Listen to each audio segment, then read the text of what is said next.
Bonjour à tous, dans cette vidéo, nous allons voir comment montrer qu'une suite de matrices converge. Dans l'exemple, on nous demande dans chaque cas de montrer que la suite de matrices UN converge et de déterminer sa limite. Donc ici, nous avons deux exemples de suites de matrices qui nous sont donnés. Et donc pour montrer que ces suites convergent, nous allons commencer par faire un rappel. Alors, on dit qu'une suite de matrices colonnes UN converge si chacun de ses coefficients converge. Et donc dans ce cas-là, sa limite, c'est la matrice colonne qui est composée des limites de chacun des coefficients.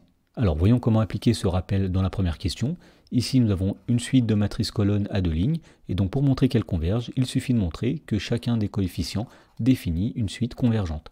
Alors le premier coefficient de la matrice UN c'est 0,3 puissance n. On sait que la limite de 0,3 puissance n quand n tend vers plus l'infini c'est 0, tout simplement car le nombre 0,3 est compris entre moins 1 et 1. Ensuite le deuxième coefficient de la matrice c'est 1 plus 0,5 puissance n. On sait que la limite quand n tend vers plus l'infini de 1 plus 0,5 puissance n c'est égal à 1, tout simplement parce que la limite de 0,5 puissance n c'est 0, puisque 0,5 est compris entre moins 1 et 1. Et donc finalement, nous voyons que chacun des coefficients de la matrice UN possède une limite, donc on en déduit que la suite UN converge et que la limite de la suite de matrices UN quand n tend vers plus l'infini, c'est la matrice colonne dont les coefficients seront les limites respectives de chacun des coefficients, c'est-à-dire 0, 1. Dans la question numéro 2, on a la suite de matrices UN dont les coefficients sont ici. Alors tout d'abord, le premier coefficient c'est 2 plus 1 sur n plus 1. On sait que la limite quand n tend vers plus l'infini de 2 plus 1 sur n plus 1 est égale à 2, puisque 1 sur n plus 1 va tendre vers 0.